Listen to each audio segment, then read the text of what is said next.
آج کی یہ پرنور رات سیدنا صدیق اکبر رضی اللہ تعالی عنہ کی یاد میں ہم مناتے ہیں۔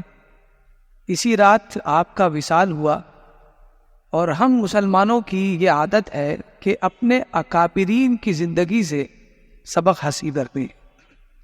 ہر چھوٹا اپنے بڑوں کی زندگی سے اگر سبق حاصل کرنے لگ جائے تو اسے کسی تعلیم گاہ میں جانے کی ضرورت نہیں پڑے اور نہ ہی بہت زیادہ کتابیں پڑھنے کی ضرورت پڑے، لیکن شرط یہ ہے کہ وہ بڑا صرف نام کا بڑا نہ ہو بلکہ حقیقت میں بڑا ہو، ورنہ ہر بیٹے کو اللہ نے باپ دیا ہے، تو جب باپ ہے تو اسے کسی استاد کی کیوں ضرورت پڑتی؟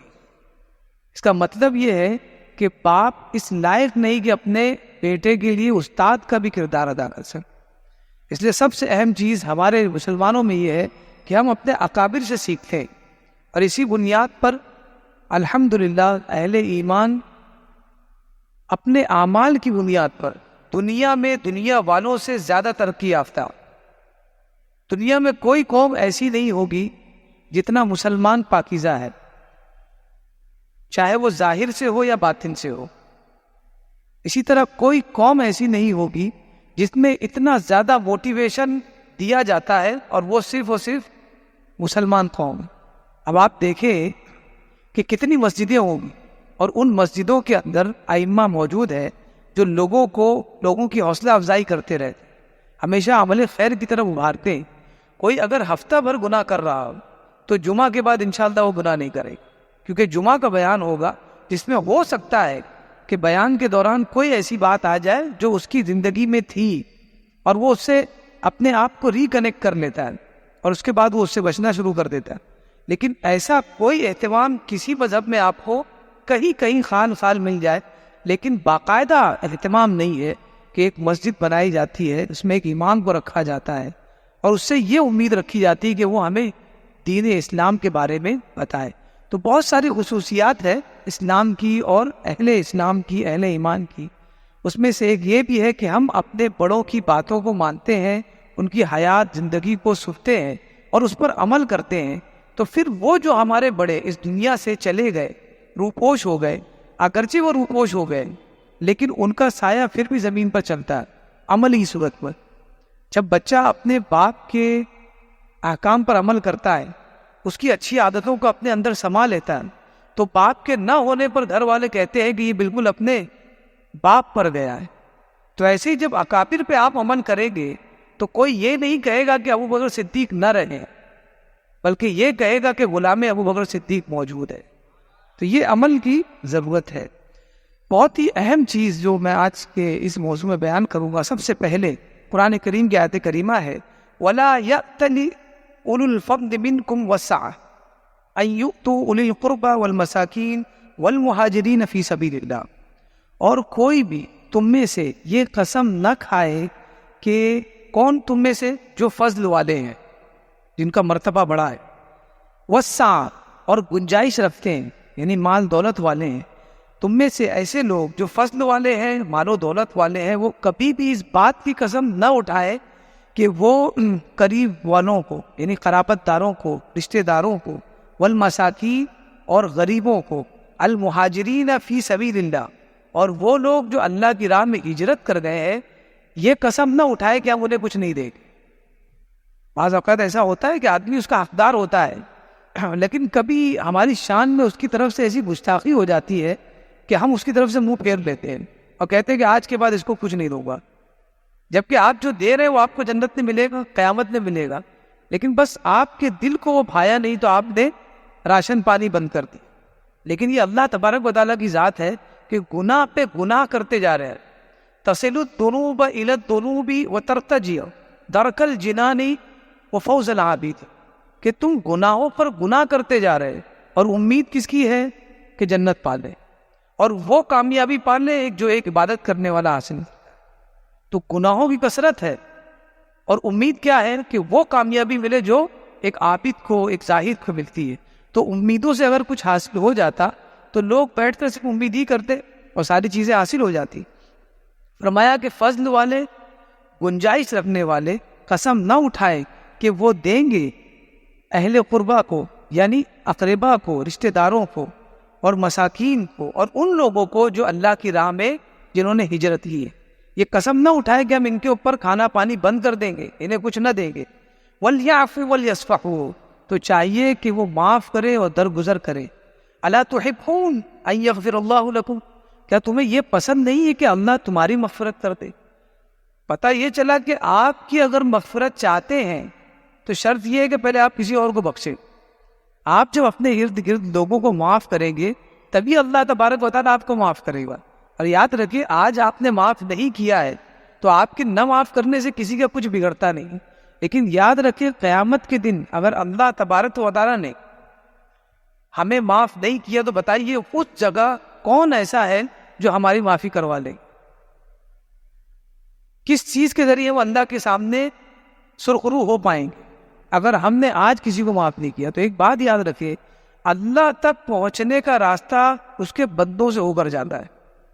کوئی اگر بہت نمازی بنتا ہے اور اگر بہت زکوٰۃ دیتا ہے پابندی سے، حج کرتا ہے، اگر صاحب استطاعت ہو جائے، یہ سب کچھ کرنے کے بعد اگر اس کا دوست اس سے ناراض ہے بلا وجہ کے ساتھ، ناجائز نہیں بلکہ کسی وجہ سے وہ ناراض ہے، اسی طرح اس کی والدہ اس کے والدین ناراض ہیں، اس کا بیٹا یا بیٹا باپ سے ناراض ہے، اس صورتوں میں وہ لاکھ عبادتیں کر لے لیکن کوئی فائدہ نہیں. اس لیے کہ اللہ چاہتا ہے کہ میرا بندہ دوسرے بندے کو تکلیف نہ دے، اس لیے کہ کوئی ایک بھی اگر دوسرے کو تکلیف دے گا میرا رب غصہ ہو جاتا ہے، وہ غضبناک ہو جاتا ہے کہ میرے بندے کو تکلیف دی گئی ہے.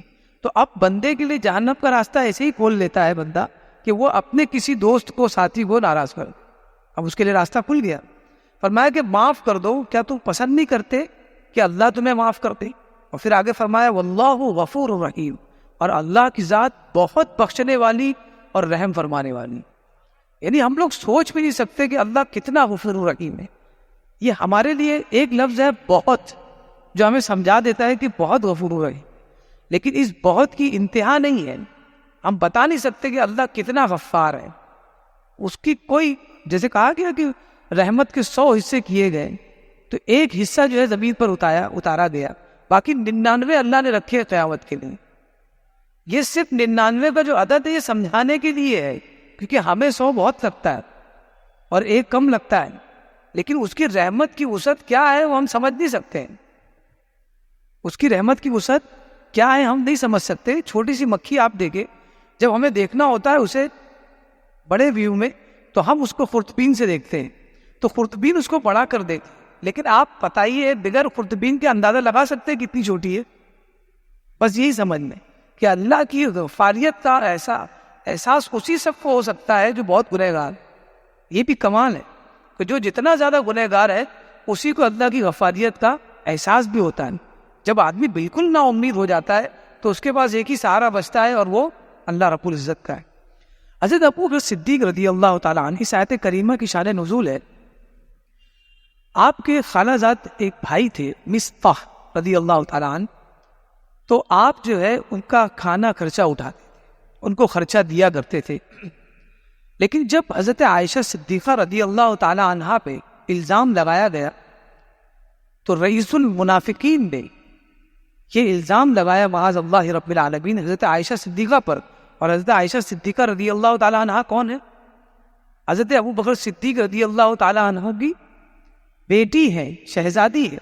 اپنی بیٹی پہ جب الزام لگایا گیا تو آپ بڑے ناراض ہوئے، اور آپ کو یہ پتا چلا کہ یہ جو مصطح ہے میرا خالہ زاد، یہ بھی اس میں شریک ہے، میری بیٹی کو الزام لگانے میں یہ بھی شریک ہے. جب آپ کو یہ پتا چلا تو آپ نے فوراً یہ ارادہ بنایا کہ آج سے اس کا سارا کا سارا راشن بند، آج سے اس کو کچھ نہیں دوں گا. جیسے ہی مزاج میں آیا اللہ تبارک و تعالیٰ نے یہ آیت کریمہ نازل کی، اور اس کے بعد آپ کو پتا چلا کہ یہ آیت کریمہ نازل ہوئی، آپ نے فوراً کہا کہ میں بالکل بھی نہیں چاہتا ہوں کہ اللہ مجھے نہ بخشے قیامت میں، بلکہ میں تو چاہتا ہوں کہ اللہ مجھے بخش.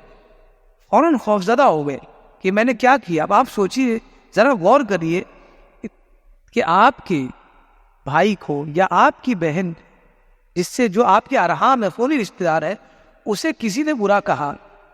اب اصلاح کے لیے، مصالحت کے لیے اگر امام صاحب، بڑی عزت کرتے ہیں لوگ امام کی، اگر وہ بیچ میں آئے اور کہا کہ صلح کر لو، کچھ بھی ہے اللہ کے بندے ہیں، آپ مانیں گے کہ میری بہن کو اس نے برا کہا، میرے بھائی کو، میرے باپ کو اس نے برا کہا، ہم مان سکتے ہیں؟ لیکن اگر قرآن کی آیت آ جائے اس بارے میں تو کیا کہیں گے؟ اور آپ یاد رکھیں، امام وہی بولتا ہے جو قرآن ہے، امام تو وہی بولے گا جو قرآن ہے، اس کے باوجود ہم عمل نہیں کر پا رہے. کیوں نہیں کر پا رہے؟ اس لیے کہ ہمیں سیرت پتہ ہی نہیں ہے. حضرت ابوبکر صدیق کے مناقب پر ہم اشعار بہت اچھے پڑھ لیتے ہیں، لیکن ان کی سیرت کو نہیں پڑھ پا رہے. میں یہ نہیں کہہ رہا ہوں کہ آج کے بعد ہر آدمی بالکل ان کی سیرت پر پورا عمل کرے گا، لیکن 2 چیز تو لے جا سکتا ہے، کچھ چیزوں پر تو عمل کر سکتا ہے. اور شروعات ہمیشہ چھوٹے سے ہوتی ہے. ہر چیز دنیا میں جب بھی پیدا ہوتی ہے، آپ غور کر لیں، پہلے چھوٹی ہوتی ہے، اس کے بعد وہ بڑی ہوتی ہے. انسان جب پیدا ہوتا ہے چھوٹا ہوتا ہے، ہر چیز چھوٹی ہوتی ہے. سورج جب نکلتا ہے چھوٹا ہوتا ہے، ہر چیز چھوٹی ہوتی ہے. مہینے کا سب سے پہلا چاند بالکل ایک لکیر ہوتی ہے، اس کے بعد وہ بڑھنا شروع ہوتا ہے.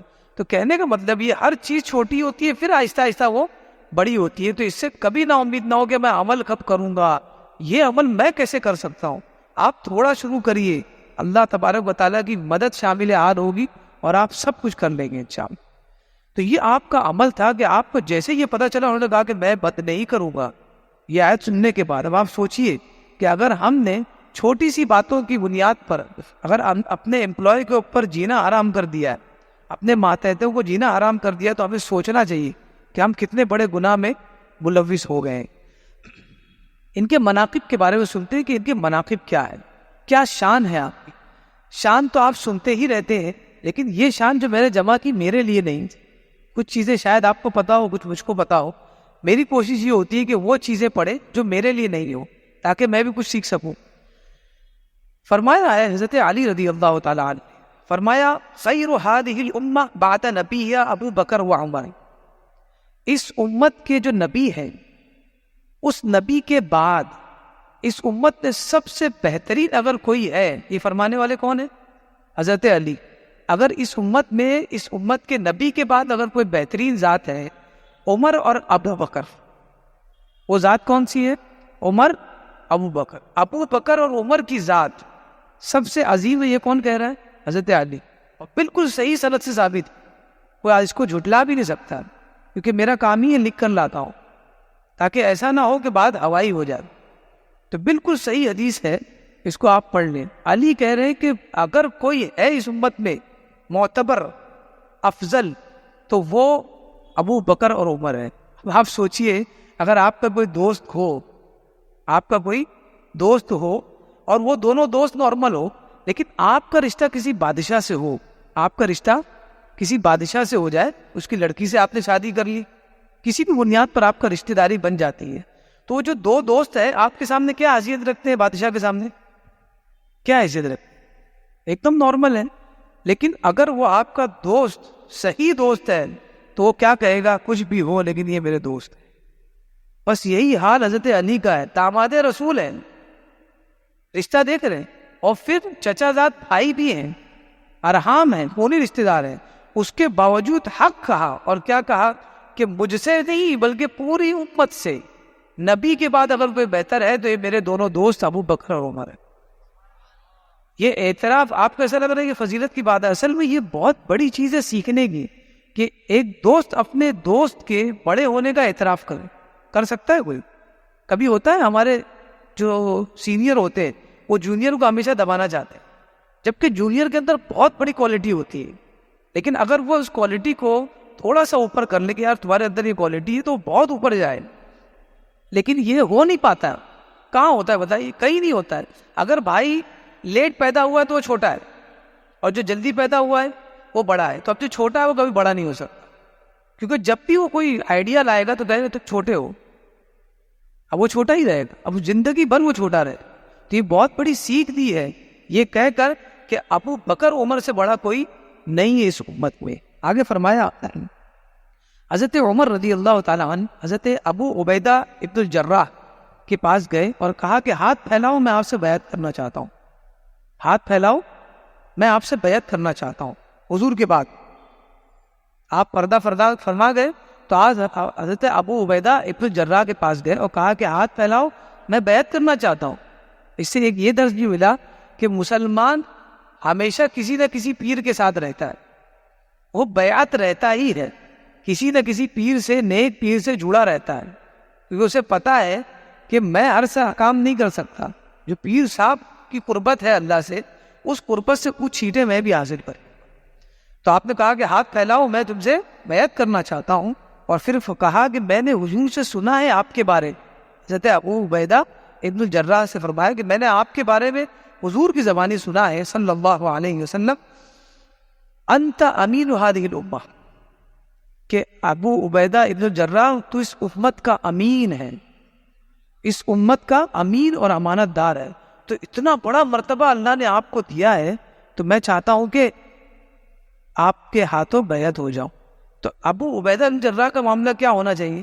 ہمیں تو کوئی چلتا پھرتا بھی اگر تھوڑی تعریف کر دے تو ہم کو ایسا لگتا ہے کہ اب عرش سے 2 کلومیٹر دور رہ گئے، ہمیں محسوس ہونے لگتا ہے کہ عرش سے بہت تھوڑی دوری پر رہ گئے، یہ محسوس ہونے لگتا ہے۔ یہ بھی نہیں دیکھتے کہ بولنے والا کون ہے، تعریف کرنے والا وہ خود قابل تعریف ہے بھی کہ نہیں، تو یہ بھی بہت دیکھنا ضروری ہے۔ کہا کس نے ہے؟ حضور نے۔ اس کے باوجود ابو عبیدہ ابن الجراح جلیل القدر صحابی، وہ کہتے ہیں میں کیسے آگے بڑھ سکتا ہوں بیعت کے لیے، جبکہ میرے سامنے وہ شخصیت ہے جسے خود حضور نے اپنی زندگی میں فرمایا کہ میری جگہ تم امامت کرو، میری کیا حیثیت ہے کہ میں بڑھ جاؤں؟ دیکھ رہے ہیں آپ، ہر صحابی اپنے اعتبار سے بڑا ہے، لیکن جس سے پوچھو تو کہتا ہے کہ دوسرا ہی بڑا ہے، کوئی خود بڑا ہونا ہی نہیں چاہتا ہے، کیونکہ ہر ایک کے دماغ میں یہ ہے کہ پتہ نہیں میں جنت میں جا پاؤں گا کہ نہیں جا پاؤں، سب کے مزاج میں یہ ہے۔ اور ہمارا تو معاملہ یہ ہے کہ بہت کم لوگ ہیں جو جہنم میں جانے والے ہیں، بہت کم لوگ ہیں، چاہے وہ ظاہری اعتبار سے اسلام پہ عمل کر رہے ہو یا باطنی اعتبار سے۔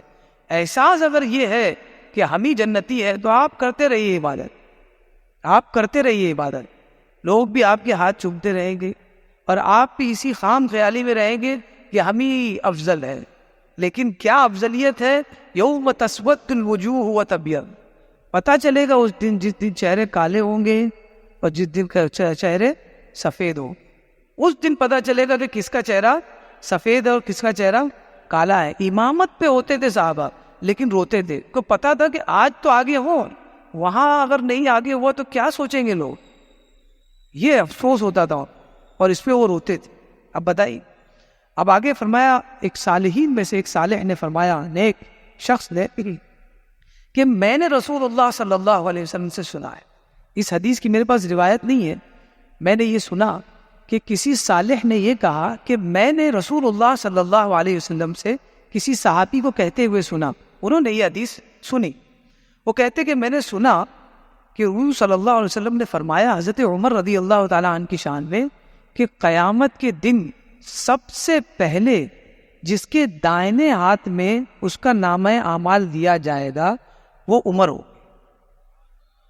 حضرت عمر کی ذات سب سے پہلی ذات ہے، یہ کوالٹی کی بات ہے کہ کسی کے دائیں ہاتھ میں مل جائے، ہاں اس میں بھی اگر کسی کو سب سے پہلے ملے گا اور زیادہ مرتبہ اونچا عمر کو ملے گا، بہت بڑا مرتبہ ہے، اس کے آگے کیا ہو سکتا ہے؟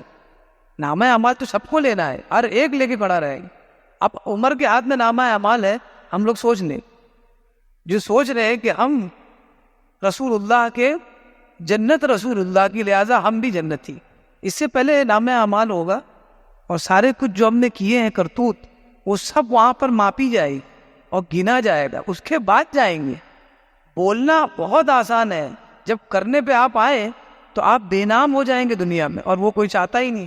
ہر آدمی شہرت کے چکر میں پریشان ہے، اور وہ یہ نہیں سوچ رہا ہے کہ شہرت سب سے زبردست وہ ہے جو قیامت میں ہو، اس لیے کہ آج کتنے لوگ موجود ہیں، جتنے بھی لوگ موجود ہیں قیامت میں، آدم سے لے کے قیامت تک سارے لوگ موجود ہیں۔ شہرت تو اس وقت کی بڑی مانی جائے گی کہ بہت زیادہ فالوورز ہوں گے اور ویورز ہوں گے، زیادہ دیکھنے والے ہوں گے، تو اس دن اپنے کو اپنا نام کرنا ہے۔ فرمایا کہ سب سے پہلے دائنے ہاتھ میں اگر کسی کو دیا جائے گا نام اعمال تو وہ عمر ہوگی۔ ایک صحابی دب کے اور کہا حضور اگر عمر کو سب سے پہلے دائنے ہاتھ میں نام اعمال دیا جائے گا تو ابو بکر کہاں ہوں گے؟ ایسی بات، اب تو ان کو لگ رہا ہے کہ ختم ہو گیا مرتبہ، ان کو لگ رہا ہے کہ اب اس سے بڑا کیا ایوارڈ دیا جائے گا. حضور صلی اللہ علیہ وسلم ارشاد فرماتے ہیں ابو بکر صف میں کھڑے رہیں گے. تمہیں کیا لگتا ہے کہ میں ابو بکر کو صف میں کھڑا رکھوں گا؟ ان کے لیے کوئی صف نہیں ہوگا. صف کے باہر جو ہوگا وہ ابو بکر ہو. دیکھ رہے مرتبہ. تو یہ خود رسول اللہ صلی اللہ علیہ وسلم نے ارشاد فرمایا. اور ایک حدیث میں حضرت علی رضی اللہ تعالیٰ عنہ کی کچھ لوگ اس طرح سے ہمارے درمیان خلفشار پیدا کرتے ہیں, الٹی سیدھی روایتیں بیان کر کے خلفشار پیدا کرتے آپس میں. تو ہمیں پڑھنا چاہیے. میں سمجھتا ہوں ہر ایک انسان کو قرآن اور حدیث کو سمجھ کر پڑھنا چاہیے, ورنہ یاد رکھیں اس طرح کے جبے اور ٹوپی لگا کے آپ کو کہاں کون لے جائے گا آپ کو پتہ نہیں چلے گا. تو جتنا زیادہ ضروری ہے انجینئرنگ کرنا اور ڈاکٹری کرنا, تاکہ آپ کو بیمار ہو جائے تو پتہ لگے کیا بیماری ہے. اسی طرح اچھے مولوی سے دوستی رکھنا بھی ضروری ہے, کیونکہ ایک دن آپ کا جسم ختم ہوگا, لیکن جو دوبارہ زندہ کیا جائے گا تو اس وقت جسم کا ٹیسٹ نہیں ہوگا کہ ویسا ہی ہے کہ نہیں, اتنی ایمان کا ٹیسٹ ہوگا. تو اسی لیے آپ کانٹیکٹ میں رہیے. یہ مت سوچیے کہ بس صحت مند ہے تو کافی ہے. ایمان کا صحت مند رہنا بہت ضروری ہے, کیونکہ مرنے کے بعد ایمان کا ٹیسٹ ہوگا, بدن کا نہیں ہوگا. حضرت علی فرماتے ہیں لا اوتی باحد یفضلنی علی ابی بکر وعمر, میرے پاس ایسے کسی شخص کو مت لاؤ جو مجھے ابو بکر اور عمر پر فضیلت دیتا ہو. غور کرو, میرے پاس کسی بھی ایسے شخص کو مت لانا جو مجھے ابو بکر عمر پہ فضیلت دیتا ہو. دیکھو آپ نے بھاپ لیا کہ ایسے بھی لوگ آئیں گے جو میرا بول بالا کریں گے, اور اتنا کریں گے کہ دوسروں کو چھوٹا بتا دیں گے. جو میرے بڑے ہیں, جن کو میں بڑا مانتا ہوں, ان کو چھوٹا بتا دیں گے. کہا کہ میرے پاس ایسے کسی شخص کو اگر تم نے لایا جو ابو بکر اور عمر کو مجھ سے زیادہ, مجھے ابو بکر اور عمر سے زیادہ مفضل سمجھتا ہے, بہتر سمجھتا ہے, فرمایا الا جلدتہ حد المفتری. تو یاد رکھو ایسا شخص اگر مل گیا تو اسے میں وہ سزا دوں گا اور کوڑے لگاؤں گا جو ایک جھوٹے کو لگائے گا. جھوٹے کی جو سزا ہے اور اس کی دفعات ہے اور اس کے پاداش جو سزا ملے گی, وہ سزا ہی میں اس کو کبھی وہ جھوٹا ہے. علی کو اگر عمر اور ابو بکر پر کوئی بڑا بتائے تو وہ کچھ نہیں, سیدھا جھوٹا ہے, اور اس کی سزا بھی فکس کر دی, اس کو کوڑے ہی لگانا جتنا جھوٹے کو لگایا جائے. کتنی بڑی بات ہے. آگے فرمایا حضور صلی اللہ علیہ وسلم نے کچھ بات میں آپس میں تن گئی. ابو بکر صدیق حضرت عمر دوست ہے, اور دوستی کا سب سے بڑا خاصہ یہ بھی کہ کبھی کبھی جھگڑا بھی ہو. اگر ہمیشہ دوستی ہے تو سمجھ لیں کہ دونوں دوست نہیں ہے, منافق ہے. یہ بھی غور کریں, منافق کے درمیان کبھی جھگڑا نہیں ہوتا ہے. منافق کے درمیان کبھی نہیں جھگڑا ہوتا, کیونکہ وہ تو ٹیکل کرنا چاہتا ہے کہ معاملے کو ٹیکل کرو, کیونکہ ہمیں اس سے فائدہ اٹھانا ہے. صحیح جو دوست ہوگا وہ کیا کرے گا, آپ کو غلطی کی طرف بولے گا کہ یہ غلط ہے, اور آپ بفر جائیں گے کیونکہ آپ کو اس کو کرنے میں مزہ آ رہا ہے, اور اس کے بعد آپ کے درمیان جھگڑا ہو جائے. اور جو دوست ہی نہیں ہوگا تو یہ سوچے گا یار اس کا دل ٹوٹ جائے گا, کرنے دو اس کو گناہ, اور اگر اس کا دل ٹوٹ جائے گا تو کل آفس کس کی بائک پہ جاؤں گا. بہت ساری چیزیں ہوتی ہیں نا, سب مسالے اور مفاد انسان کے پاس لگے ہوئے ہوتے. تو آپ نے کہا کہ میرے دوست کو چھوڑ دو. حضور نے فرمایا میرے دوست کو چھوڑ دو, اس لیے کہ یہ وہ دوست ہے کہ جب میں تمہارے پاس آیا تھا اور کہا تھا کہ میں اللہ کا رسول ہوں, میں اللہ کا رسول ہوں, تو تم نے کہا کذبت, جھوٹ بولتے ہو. لیکن جب ابو بکر کے پاس جب میں گیا اور میں نے کہا کہ میں اللہ کا رسول ہوں, تو ابو بکر نے کہا صدقت, سچ فرماتے ہیں. تو ابو بکر کی سب سے بڑی شان یہ ہے کہ جیسے ہی حضور صلی اللہ علیہ وسلم نے آپ سے کہا کہ میں رسول ہوں, آپ نے بالکل یہاں وہاں نہیں دیکھا بلکہ مان دی. اور یہ بہت بڑی شان ہے آپ کی, جو ہمیں بتایا کہ کبھی بھی اسلام کے حوالے سے آپ کو کوئی نصیحت کی جائے تو اس میں پسو پیش مت کرو, اس کو مان لو. بہت سارے لوگ وہ جب نصیحت کی جاتی ہے, ایمان کے بارے میں بتایا جاتا ہے, تو سب سے پہلے وہ تحری کرتے ہیں کہ میرے مفاد کے خلاف تو نہیں ہوگا. کوئی بھی چیز بتائی جائے تو مفاد کے خلاف تو نہیں ہوگا. مفاد اگر سامنے ہے تو آپ کا ایمان مکمل نہیں, اور اگر ایمان مکمل نہیں ہے دنیا میں سارے در پر جاؤ گے.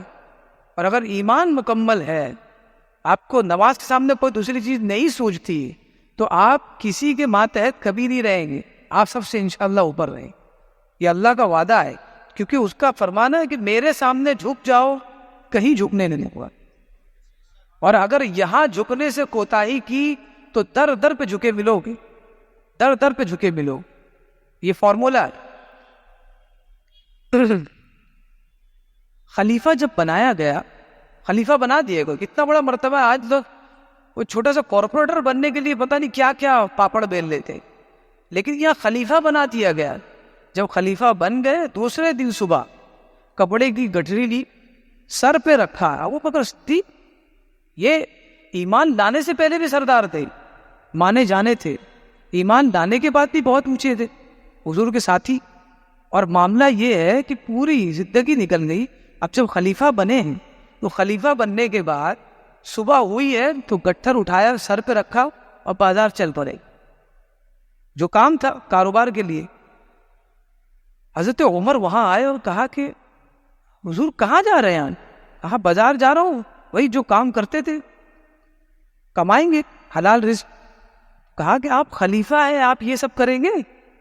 تو آپ نے کہا کہ میں خلیفہ ضرور ہوں، لیکن میرے بچوں کو روٹیاں کون دے گا؟ محنت تو کرنی پڑے گی نا۔ یہ بھی ایک سبق دیا، کوئی کتنا بھی اونچا ہو جائے لیکن اسے زمین پہ رہنا چاہیے، اور کوئی کتنا بھی دے خوددار ہونا چاہیے، یہ بھی سبق دیا۔ کوئی کتنا بھی دے لیکن آپ کو خوددار ہونا چاہیے، اس لیے کہ خوددار وہی ہوتا ہے جسے لگتا ہے کہ دیتا مالک ہے، اور وہ کہتا ہے کہ محنت کر، تو میں محنت کر رہا ہوں، دینے والا وہ ہے۔ یہ خودداری سکھائی کہ کیسے خوددار تھے، کہ خلیفہ بننے کے باوجود بھی کام پر چلے گئے۔ ہمارے یہاں تو جس دن آدمی بن جاتا ہے کچھ سیاسی یا پولیٹیکل پارٹی میں کوئی مرتبہ حاصل کر لیتا ہے، اسی دن سے کام بند ہو جاتا ہے کہ اب کوئی کام کرنے کی ضرورت نہیں، اس لیے کہ جتنے لوگ کام کر رہے ہیں وہ سب مجھ کو لا کر ہفتہ دے دیجیے، تو اب مجھے کام کرنے کی ضرورت نہیں۔ یہ مزاج اگر ہے تو آپ کر لیں۔ حکومت کتنے دن کی حکومت ہے، جتنی جان ہے اتنی حکومت ہے، مرنے کے بعد پتہ چلے گا کہ آخر کہاں تھے ہم۔ اور یہ قسمت ہے ہم اور آپ کی، اللہ نے بڑا احسان کیا ہے کہ آج دنیا کہاں بیٹھی اور ہم مسجد میں بیٹھے، اور ہمیں پتہ لگ رہا ہے کہ ہمارا دین کیا ہے، ہمارا مذہب کیا ہے۔ یہ لگاؤ کی بات ہے، یہ بہت بڑی بات ہے۔ یہ جو بچے بیٹھے ہیں، یہ کوئی راجستھان سے آیا ہے، کوئی یو پی سے آیا ہے، کوئی بہار سے آیا ہے، یہ چاہتے ہیں ان کے والدین ان کو ڈاکٹر بھی بنا سکتے ہیں، لیکن اتنے چھوٹے چھوٹے یہاں بھیجا ہے، کپڑے خود سے دھوتے ہیں، پڑھتے لکھتے، ٹائم پر اٹھتے۔ یہ کوئی 18 سال کا، کوئی 15 سال کا ہے۔ آپ بتائیے آپ کا بچہ اگر 15 سال کا، 18 سال کے بچے نہیں اٹھتے وقت سے، لیکن یہ ٹائم پر اٹھتے ہیں، ٹائم پر جاتے ہیں۔ یہ سب کیوں ہو رہا ہے؟ ان کے ماں باپ کو پتہ ہے کہ اصل میں یہی زندگی ہے، اور یہ زندگی کب پتہ چلے گی؟ جب مریں گے۔ یہ بہت بڑی اہمیت کا حامل ہے۔ جو سمجھ گیا اس نے بنا لیا، جو نہیں سمجھا وہ صرف وہی بناتے رہا جس کو چھوڑ کے اپنے بچوں کے لیے چلا جائے۔ بہت اہم جنت کی بشارت، ایک آخری حدیث میں پڑھ کر رخصت ہو جاؤں گا۔ جنت کی بشارت، حضور علیہ الصلاۃ والسلام نے فرمایا، من اصبح منکم اليوم صائما، صحابہ بیٹھے ہوئے ہیں اور آپ نے ارشاد فرمایا، آج تم میں سے کس نے روزہ رکھا ہے؟ آج تم میں سے کس نے؟ اب عمل کی باری آ رہی ہے۔ خلیفہ ہے لیکن عمل دیکھیے کیسا ہے۔ یہاں تو خلیفہ نہیں ہے، ساتھی ہے، لیکن اتنے بڑے ساتھی ہے کہ جنت کی بشارت دے دی گئی ہے۔ اس کے باوجود حضور نے پوچھا کہ تم میں سے کون ہے جس نے آج روزہ رکھا ہے؟ قال ابو بکر انا، حضرت ابو بکر نے فرمایا حضور میں نے روزہ رکھا۔ قال فمن تبع منکم اليوم جنازہ، تم میں سے کون ہے جس نے کوئی آج جنازے میں شامل ہوا ہو، کسی کے بھی جنازے میں مسلمان کے شامل ہوا ہو؟ حضرت ابو بکر نے فرمایا انا، میں جنازے میں کسی کی شریک ہو چکا ہوں۔ قال فمن اطعم منکم اليوم مسکینا، تم میں سے کون ایسا ہے جس نے کسی مسکین کو کھانا کھلایا ہو؟ حضرت ابو بکر نے فرمایا کہ آج میں نے کھانا کھلایا۔ یہ سب آج کی بات ہے، اسی دن کے اپڈیٹ لے رہے تھے۔ پھر فرمایا فمن عاد منکم اليوم مریضا، آج تم میں سے کس نے کسی مریض کی عیادت کی ہے، اس کی پرسش کی ہے؟ کوئی ایسا ہے آج گیا تھا؟ حضرت ابو صدیق نے فرمایا کہ میں گیا تھا۔ دیکھ لیں کتنی نیکی، یہ سب نیکیاں ہیں۔ ہمارے دماغ میں نیکی وہی ہے، تسبیح گھما رہے ہیں اور بھائی بیمار ہے، تسبیح گھما رہے ہیں، اور کسی کو ہماری ضرورت ہے، کسی کو ٹائم دیا ہے لیکن وہ مسجد میں بیٹھ کے تسبیح گھما رہے ہیں۔ بھائی میرے جو ضروری چیز ہے وہ یہی ہے کہ انسان اپنے سے ناراض نہیں ہونا چاہیے۔ آپ عبادت میں ہیں، آپ انشاءاللہ عبادت میں ہیں، انسان ناراض نہیں ہونا چاہیے۔ لیکن ہمارا معاملہ یہ ہے کہ ہم صرف اپنی ذات کی سن رہے ہیں، اپنی ذات کی سن رہے ہیں اور لوگوں کو بتا رہے ہیں مسجد سے آ رہا ہوں، اب آپ بول رہے ہیں اب کیا کروں میں؟ تو جس مسجد کو آپ جا رہے ہیں اس کا دروازہ اسی انسان کے گھر سے ہو کر جاتا ہے جس کو آپ نے ناراض کیا، یہ بھی سمجھ۔ پھر آپ نے فرمایا، حضور نے فرمایا اس کے بعد مجتمعنا فی امرئ الا دخل الجنہ، یہ ساری چیزیں جو فرمایا نا ابھی، روزہ ہے اور اس کے ساتھ ساتھ جنازے میں جانا ہے، کسی مریض کی عیادت کرنا ہے، اور اسی کے ساتھ ساتھ آج کے دن کسی مسکین کو کھانا کھلانا ہے، یہ صفات کسی ایک میں اگر جمع ہو گئی تو وہ جنت کے علاوہ کہیں نہیں جائے گا، حضور نے فرمایا۔ اب آپ دیکھیے، یعنی آج ہم لوگ کوئی پوچھتے نا آج کس کی فجر چھوٹی ہے اور کس کی عصر چھوٹی ہے، تو جو میری طرح مولانا ہوگا تو اسے گا ہمارے سے کون سوال کر سکتا ہے؟ ہاں، ہم سے سوال، ہمارا تو محراب میں ہی گھر ہے۔ لیکن ابو بکر صدیق دیکھیے، جب پوچھا جا رہا تو کھڑے میں نے کیا، میں نے آج یہ کیا، تو یہ عمل کی طرف ترغیب تھی انہوں نے کہ ایک وقت کا خلیفہ ہونے والا ہے۔ حضور کا اس قدر ساتھی کہ غار میں بھی ساتھ میں تھا، لیکن عمل سب سے پہلے تھا، اور یہ عمل ہی انسان کو پھر روحانی بناتا ہے۔ لیکن ہمارا معاملہ ہے کہ وہ روحانیت کی طرف اتنا چلے گئے کہ وہ روحانیت بھی خالی ہے، تو بغیر عمل کے کچھ بھی نہیں ہوتا۔ تو غوث پاک رضی اللہ تعالیٰ نے فرمایا درست العلم حتی صرت قطبا، ختم قادریہ میں آپ پڑھتے ہیں، بات الگ سمجھتا نہیں کوئی، فرمایا کہ درست العلم حتی صرت قطبا، میں نے پہلے علم حاصل کیا پھر قطب بناؤں۔ یہ سب کوئی وہ کرشمے سے نہیں ہوتا ہے، ہر ایک ولی نے محنت کی ہے، تگ و دو کی ہے، جب جا کے وہ مقام پایا ہے۔ تو ابو بکر صدیق کی کیا شان ہے، اولیاء سے اونچی شان ہے، لیکن اس کے باوجود اعمال کو نہیں چھوڑ رہے۔ اللہ تبارک و تعالیٰ بھی ہمیں توفیق دے کہ ہم بھی اپنے اکابر کی زندگی کو پڑھیں، سمجھیں اور اس پر عمل کریں۔ اللہ تبارک و تعالیٰ ہمیں کہنے سننے سے زیادہ اس پر عمل کی توفیق عطا فرمائے۔ وما علینا الا البلاغ المبین۔